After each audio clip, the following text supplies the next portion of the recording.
All right, this is Steve Coleman down in South Georgia. I'm titling this video The Beginning or the Halfway Point of Your Survival Garden. The varieties that I've chosen are very similar to what the Native Americans used as their survival gardens. And it basically is the squash family.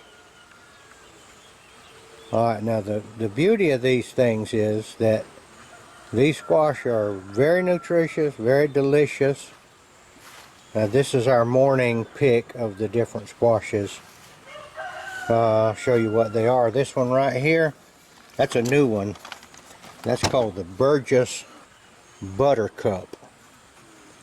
We've eaten a couple of those. They're extremely delicious.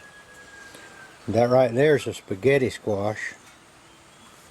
Alright, now you see that right there, that bad spot on there? This is part of our plan. You see that right there? That's a soft spot. For some reason, that's just started to rot a little. Okay, because of where it was. Alright, that right there is going to be chicken feed. I don't know if you've noticed how much chicken feed costs these days. By the way, my whole system is squashes, ducks, and chickens.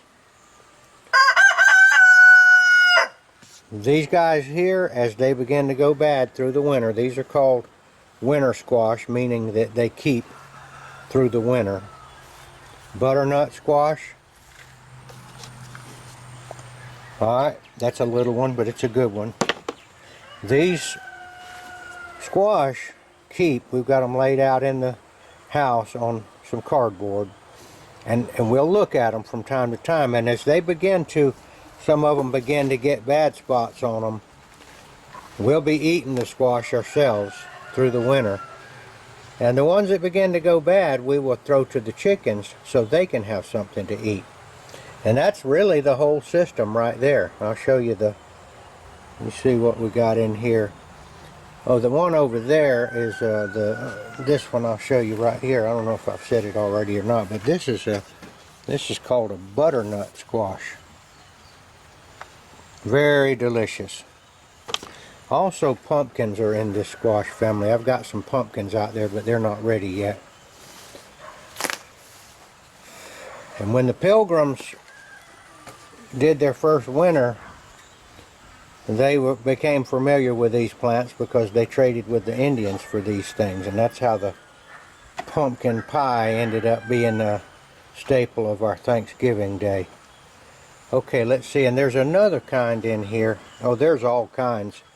But that one that looks kind of orange down in there, that I believe is a Japanese curry squash, which I've never grown. But we're going to find out about them.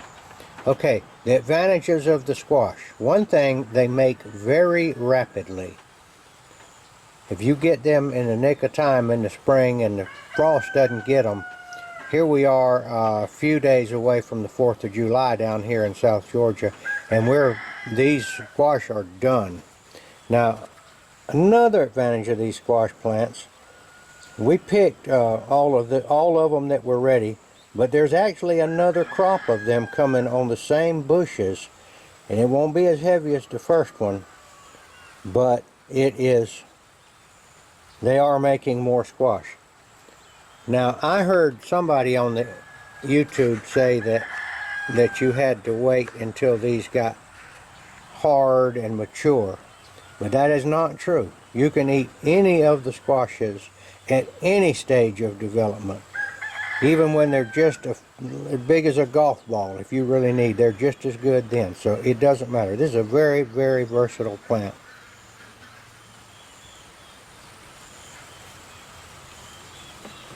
Okay, if you will cultivate or hoe these plants 1 or 2 times, 2 would be better to keep the grass away from them.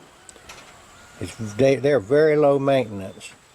And what they do is they spread out, and they have such big, nice leaves that they... hello, puppy. There's my little puppy right there. we're training her for a livestock guardian dog, which she naturally does.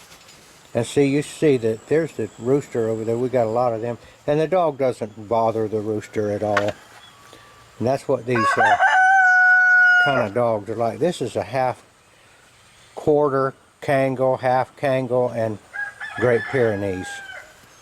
So we're going to keep her. Our older female is beginning to get a little feeble, and we don't want to get cut off from this bloodline. Alright, now we free range most of these chickens around here. Now we did have a little problem with the chickens messing with the squash in the garden, but we grew a pretty good size amount, and I would estimate that they didn't get but 10%. So the cost of locking these chickens up and feeding them with feed from the feed store is ridiculously high right now. So we actually made a good crop without locking the chickens up. Alright, I'm going to go in the house now and show you how we do the... Okay, here we are in our storage area. And this is just cardboard, thick cardboard down on the floor.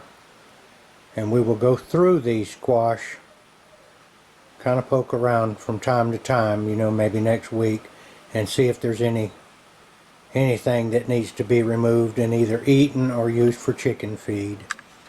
And then we got these Burgess Buttercup. And I misspoke a while ago and said that these are new. These are not new. They're new to me, is what I meant. This is an heirloom variety that was developed back in the 1930s by crossing two different kinds of squash. Now I'm going to tell you another thing I learned about squash. When you grow a bunch of different kinds of squash together, you're not necessarily, if you save the seed, going to get the same kind of squash, because all of the squash, all of the plants in this family do intermix. So that's how you get your different kinds. So if I save the seed, which I may, from some of these, and just as an experiment, see what grows. But if I happen to get something really nice, if I don't isolate that, then I won't be able to reproduce that.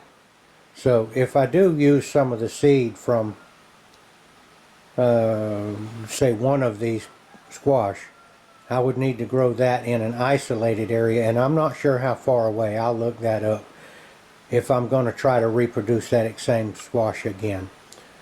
Alright, this is Steve Coleman, and I'm hoping and praying that I get this thing onto YouTube, and I will try to update you about the you know, how these guys fare in here, and you know what kind of use we get out of them and how long they last. And so I'll be I forgot to say what date it was. I think it's the 23rd of June, or maybe the 24th, but we are very close to Independence Day. Okay, Steve Coleman signing off.